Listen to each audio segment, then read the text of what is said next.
All right, everyone, welcome back to Veritas Live, and I'm Demetrius Malbro. I'll be guiding us through today's episode where we will be talking about data compliance. That's right, data compliance, everyone's favorite topic. But first, let us know exactly where you're watching from all around the world and type that into the chat box and also into the comments. Now, as always, get your questions in early as well. So type those into the chat box as well. And we also will try to get to those questions before the end of the show. Now, if you were here during the last show, we introduced Ben Spickert, who is our new community manager here on Veritas Live. And he'll also be chiming in to answer your questions. So don't be shy. Get your questions in. I know we're live, but we are expecting to hear from you. Now, on to our show here. I'd like to welcome special guest, Tom Lounsbury, who is the director specializing in data governance at Bluesource. So welcome on, Tom. Thank you. And also our very own Rick Krieger, who is the director of product management right here at Veritas. Welcome on, Rick. Thanks, Demetrius. Hello, everyone. Nice drum set, by the way, Rick. And let's go ahead and start with an icebreaker. You know, I love to start with an icebreaker here. And since we are on the topic of data compliance and data regulation, let's talk about maybe what is your color. If you could describe what data regulation is and the state of that right now, what color or word would that look like right now? And how about you, Tom? Great. At first I was going to say flashing red, but after giving it some more thought, I think it's more of a flashing yellow, right? I think it's proceed with caution. If you surround yourself with the right teams and the right technologies, you're going to be all right. All right, so slow down, cautious, look both ways to make sure, right? Yep, exactly. Okay, now I'm sure Rick is going to have much dire colors or words to say here. Rick, what about you? I've got a great color in mind, and it's one that no one's expected. Uh-oh. Brown, like UPS brown. Okay. Brown. And why brown? Brown, it's like the color of Play-Doh. After you've had the blue and the red and the green and yellow and you mix them together, if you keep doing that, guess what color you're going to get? You're always going to get brown. So it's a combination of a lot of things. And, we've got different verticals, different businesses, different industries. They have different requirements. Some don't have requirements. Some have different concerns internally and externally placed on them via regulations. And then to add to the brownness, we have different content sources coming all the time. So, think of a gaming company. I had this come up the other day. I was thinking about it, and who would think that you'd need to capture Twitch or something like that, right? But if you're a gaming company, you probably have everyone in your staff using Twitch for work stuff and game stuff and other things, and you just even younger generation coming in. The content source is just all over the place. So it's that's why I swizzle it together and call it brown. Well, I never would have guessed UPS brown, and I don't know why you threw UPS in there, but maybe so we could have a visual here. I worked at UPS. I don't know why. I have a bad habit of making associations. Oh, it's quite all right. And I appreciate both of your icebreaker responses as well. And just to shout out everyone out there in India, Armenia, Italy, the UK, San Jose, Denmark, and Nigeria are just a few of the places that I see typed in the chat here. So on with the show. And just to kick things off, everyone is super familiar with GDPR right now. However, I feel that the world has shifted more to cybersecurity and how can we keep our environments secure. And now you're hearing things like CISA and also NIST. And if you are not sure what those acronyms are, please look them up. but I'm sure we'll mention them before the end of the show. So, some of the latest news that's going on right now is that you're hearing lots of changes around strategy and also around how can you keep your data safe and compliant. So that's what we are going to dive into today. And I want to kick things off with, let's say that you get a seat at the table, and I'll kick this one over to you, Tom. Get a seat at the table, and you have about 60 seconds to chat with a C-level executive. Let's say it's a CIO or maybe a CISO. What is the most important thing, or what would you convey to them about data compliance right now, Tom? Yeah, there's the way I like to start questions off and talk to people. I like to ask them questions, right? So if I was talking to a CISO or CIO, I'd ask them, are you ready, right? And then I'd say, I'm not looking for you to answer these questions. I just want to hear what you think. So I'd jump into, what if you were asked by your CEO, a regulation authority, your legal department, or even your board of directors? Are you compliant? How would you demonstrate being compliant?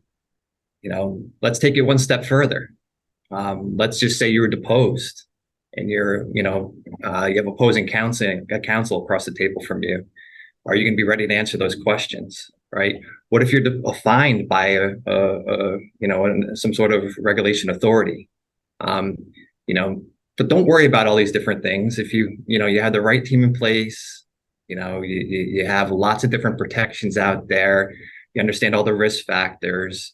You have the right employees, vendors, partners, technology, legal counsel in place.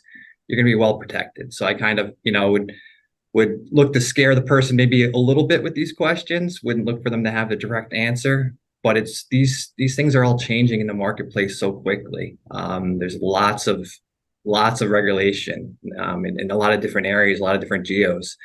And every day there's new regulations. Then there's updates to the existing regulations.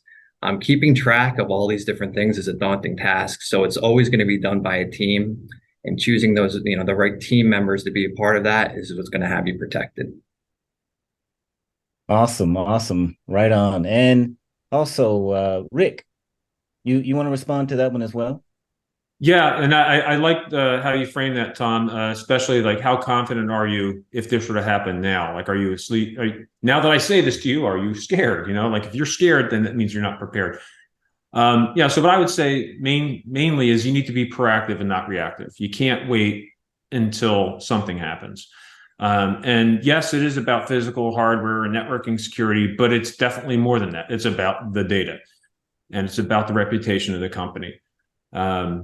Protecting data is different than what companies have generally done in the security space for a while. Data is kind of a higher level concept. It's a higher level topic, and smaller companies or non-financials tend to not think about that as much. They may have some security people that are thinking that way, but they don't tend to get a lot of play until there's a problem. So that would be the one thing, is be proactive, not reactive.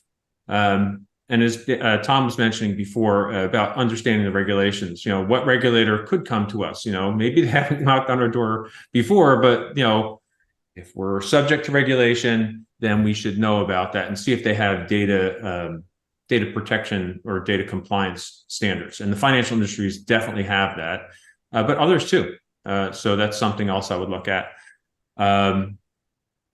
So I obviously would end with a list of, yes, it's going to cost money, and here's a list of all the things I know that are broke, and here's the top one. We got to work on this right now. So I would always leave with that.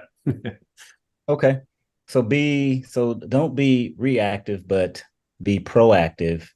It is always a great recommendation to leave. And I know I mentioned earlier on, for everyone that's out there in virtual land, I didn't tell you exactly what CISA stood for or what NIST stood for, but if you know what CISA stands for, type it in the chat window, and also NIST, and we'll come back and revisit that a little bit later on before the show, because there are a ton of acronyms in our industry. So if you don't know, go ahead and look it up.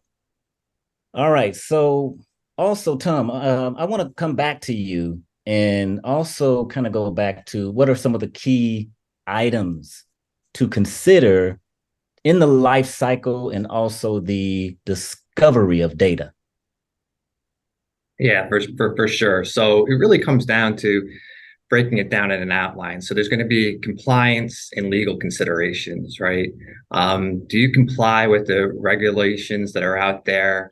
Are you able to capture data in a granular way? A lot of organizations, if you kind of look at the marketing material for different products out there, it checks the boxes. It's about doing that deeper dive on how does this really operate in the real world. That's why it's really important to be able to pull in all your stakeholders, right? Make sure you bring them in early into the process while you're looking at this, get their validation, get their buy-in, work with the right partners, the partners that can ask you the right questions to make sure that you're being covered across the board. The life cycle of data and discovery has come a long ways over the years, and a lot of technologies have improved vastly over the years, but there's still gaps. So you have to understand those gaps that you might have, what third-party products might be able to bolt onto those, your technology to fill those gaps. Educate your community in leadership within your organization on what's possible, right? I always think it's important to it's almost like covering yourself. Make sure you're letting the right people know what can be done in the marketplace, what has changed, right? Just because it's always been done that way doesn't mean you shouldn't revisit it, because a lot has changed.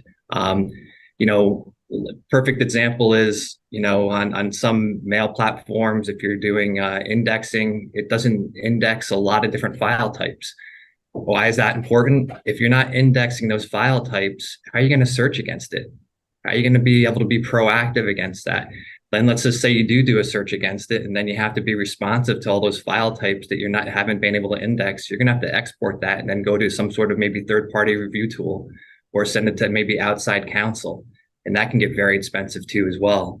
So it's just really important to be able to, make sure that you're checking all the boxes, pulling all the stakeholders, talk to the right vendors, talk to the right partners, get their input, get that well organized, and then you'll be in a good position of power and strength. All right, that's a very informative answer there, Tom. I really appreciate that. And Rick, if you wanted to add anything to that, that's awesome as well. Or I have lots more questions that I can ask you. No, I definitely want to add to that, and I like Tom's power and strength comment. It's a good place to be. So, as far as life cycle is concerned, there's a lot involved. I mean, this is data. This is not the life cycle of a computer or a network or a something, right? It's your data, which you kind of can't touch. It's kind of virtual, right? So, an important thing is to collect the data that needs to be protected. So make sure you're collecting it. That's number one. Then you need to establish, if you don't already have one, or dust it off and update it, a retention policy to make sure you're actually being prescriptive and deliberate and non-wavering about your handling of how long you're going to keep that data for, and setting retention on the data for the right time periods. You need to understand it, like index it, like Tom was saying, and then classification is important to kind of help you get a little extra knowledge about what's in that data. There's a lot of great machine learning and other types of capabilities, even just knowledge that you can provide yourself to help identify the data. And that's helpful for when you need to do the next two things. Is if you're in the financial space or an insurance space, you're talking about money, working with people, people's money, then you're going to need to do monitoring or surveillance of communications for some people. There's going to be some regulator somewhere in the world, wherever you are, that's going to expect you to do that. So you need to surveil it. And that all sits on top of everything else.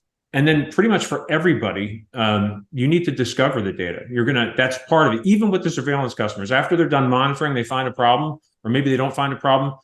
They're a regulator like APRA from Australia, or the SEC, or somebody is going to say, hey, listen, there was this issue. We need this data.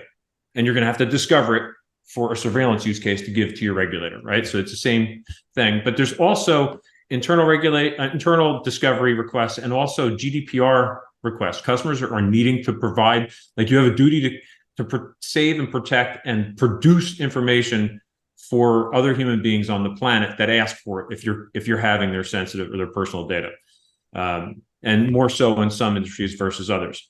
And finally, well, not finally, but data protection in general, like not just protecting and backing up the data and protecting from ransomware, but also you need to, in some cases, you need to ensure that that data is not changing. So it might need to be immutable. So that's another important thing. You don't want to allow change to the data. And then finally, expiry. So after we apply the retention, then you need to delete data. Like I just said, you need to delete data. It's not a bad thing as long as you're deliberate and you have a policy and it makes sense and it's coherent and you're consistent with it, then that's expected. You don't want to keep data for longer than it's needed to because it's a risk. Yeah, all super great nuggets as well. And Tom, if you wanted to add anything else to that, just let me know. Yeah, absolutely. Yeah, there's one other thing that I definitely add to that is just really understanding the costs and how to manage that data across the systems, whether it's going to be on-prem, whether it's going to be in the cloud. Just making sure that you understand what the risks are, what the costs are. And there's a lot to that, right? There's a lot around licensing. There's a lot around support, and having a good understanding of what that is. So then you're not surprised by any overages or additional charges that you weren't expecting, any sort of services that you weren't anticipating.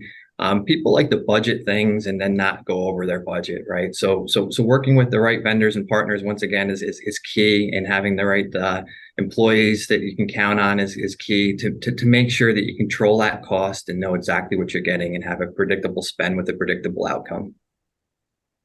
Yeah, cost is always one that comes up.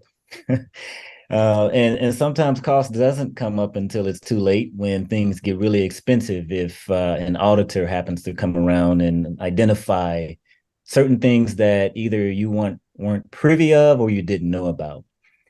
But I also see that, and going back to the chat window here, I see that there were a couple responses to CISA and also NIST. So thank you, Sylvia, and thank you, Michael. And I didn't realize there were multiple CISA acronyms out there. So it looks like you put Certified Information Systems Auditor. However, I was talking about the Cybersecurity and Infrastructure Security Agency. So now you have two acronyms for CISA. All right. Let's move on to something that's super exciting right now, and that's automation and generative AI. And no, I am not going to say ChatGPT on this show, even though that may help our ratings. But all right, generative AI is full steam ahead. But how has automation helped with the process of data compliance? And Rick, I want to hear from you first on this one. Yeah, so for specifically in the financial supervision use case, there's been capabilities for a long time which are kind of AI light, if you will, machine learning, just little old machine learning, which has been doing a really great job. And what there's been different iterations of this. Transparent predictive coding and other things that the industry's called it. But what it comes down to, and even in discovery as well, it comes down to, it starts with a simpler form is you train the review. You do review on a set of documents, thousands of documents, 10,000, let's say. And then you fire that learning off on a set of 1 million or so, right? And you use it to do an initial assessment of the items, and that might help bring forward ones that are more relevant. And that's worked very well. Again, a decade easily, right? It's gotten better now where you don't have to do the full training and then push the button and go. It's more continuous. And that was one of the more recent improvements that we implemented in our solutions. But with the combination of classification and other data points that help with this, help the algorithms actually figure this out and associate either relevancy or non-relevancy with items. It just makes it better. So, I don't have anything specific to say around true AI in that space right now, but it's definitely something that's coming, and it will.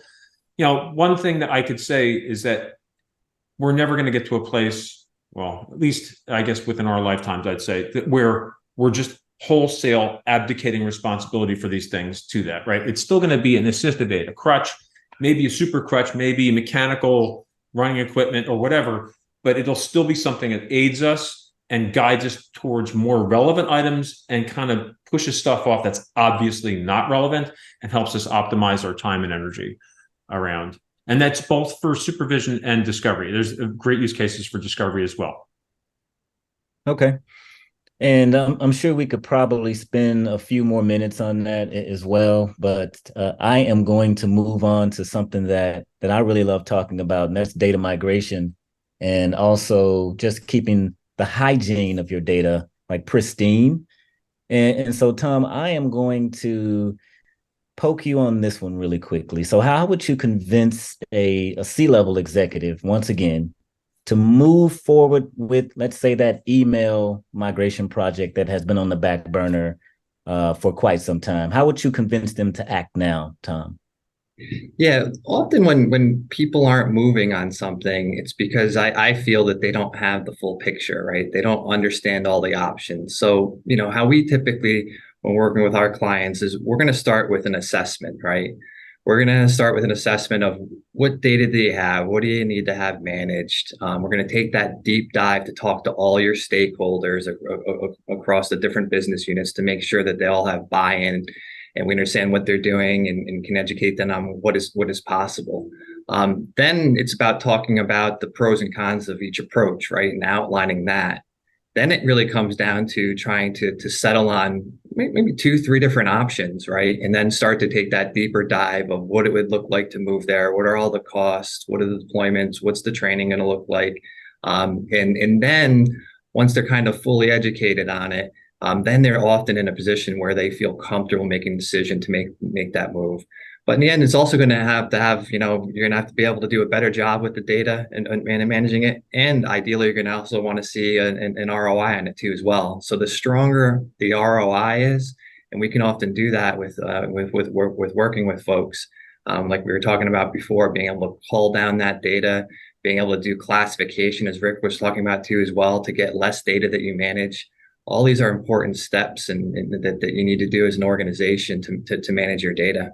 But to get them off the dime, it's often they're not making that move or that change because they really don't feel like they understand all the options. And so you have to really educate them on what is possible and how to get there.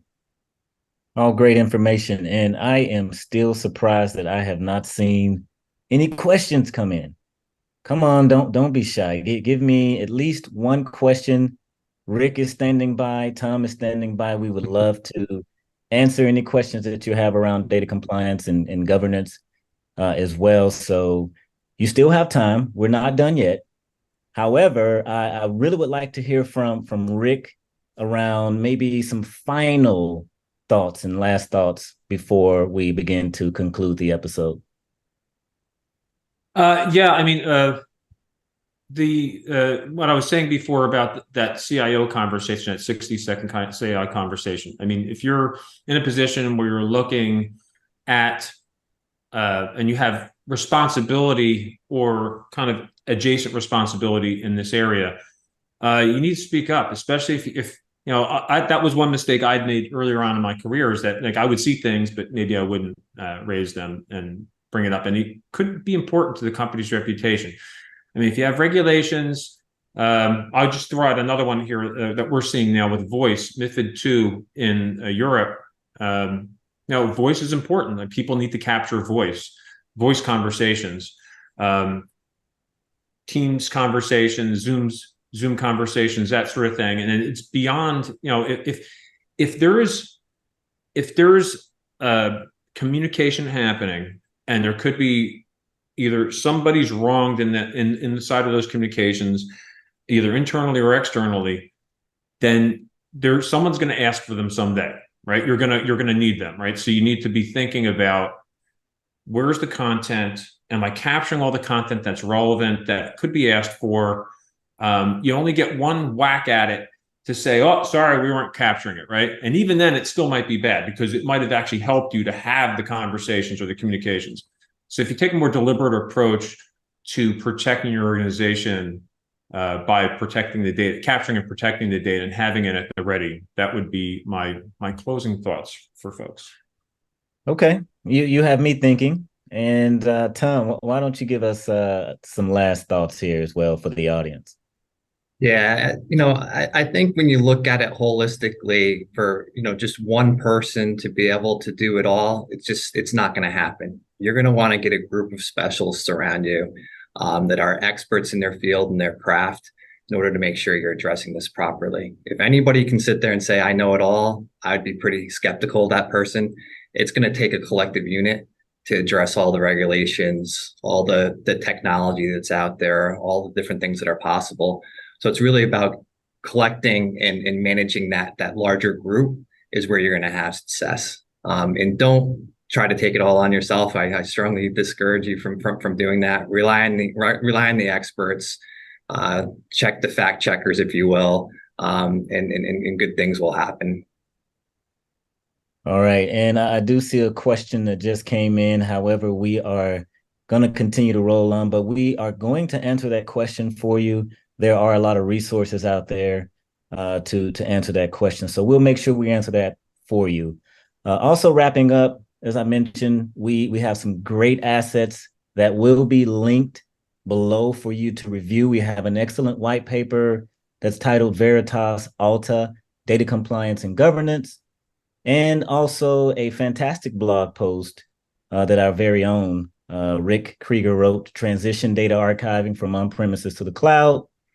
So please check out those assets. I really appreciate all the time that you have spent with us today. So thank you so much for being here, and join us for our next episode on Tuesday, September the 12th. And until then, everyone, stay secure and back up often.